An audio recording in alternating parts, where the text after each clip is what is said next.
তো আমার এখানে ওঠা বসা করতে থাকতো। আমাকে একটু অন্য চোখে দেখতো। কারোর সঙ্গে কি সম্পর্ক ছিল আমি জানি না। রাজনৈতিক সম্পর্ক, কারোর সঙ্গে কোন সম্পর্ক জানি না। তবে আমার আমার সঙ্গে আমার জগতের একটা তার গভীর ভালোবাসার সম্পর্ক ছিল। তো এখানে উঠা বসা করতো, খাওয়া দাওয়া করতো। বিভিন্ন সময় বিভিন্ন প্রশ্ন নিয়ে আমায় সে কথাবার্তা বলতো। কাল আমি যখন ওর গ্রামের প্রোগ্রামে যাওয়ার কথা হলো, ওটা আমি 10-12 বছর ধরে ওই প্রোগ্রামটায় যাই।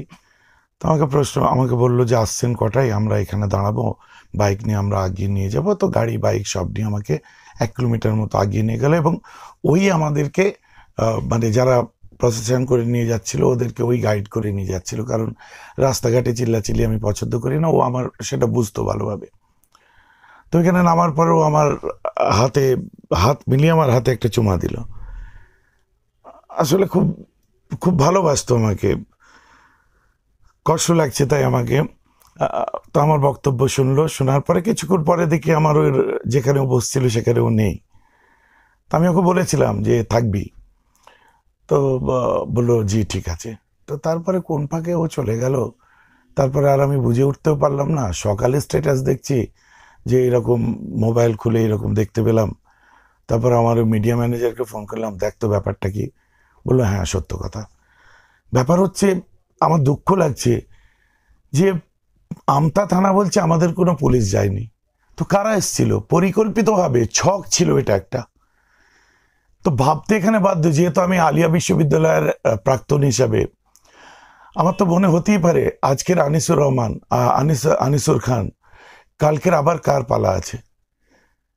আন্দোলন করছে তারা, তারা প্রতিবাদী বুক, সেই ছেলেগুলো আজকে দীর্ঘদিন আলিয়া ইউনিভার্সিটিতে ছাত্রছাত্রী, আমার ছোট ছোট ভাই বোনগুলো রাস্তায়।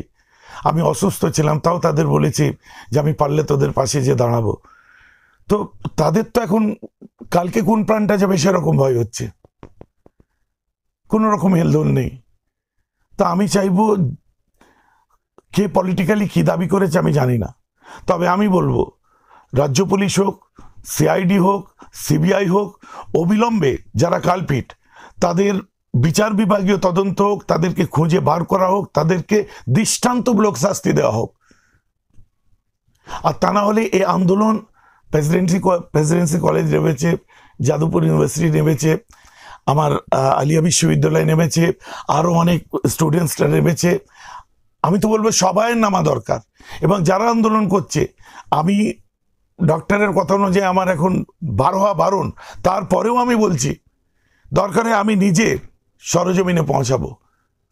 আর যদি দেখি আন্দোলন ধিমিয়ে যাচ্ছে, তো শুধু আনিসুন নয়, পূর্বের দিনে জাতি ধর্ম নির্বিশেষে যে সমস্ত স্টুডেন্ট, যে সমস্ত মায়ের কোল খালি হয়েছে, আমি কিন্তু আবার নতুন করে আন্দোলন গড়ে তুলব।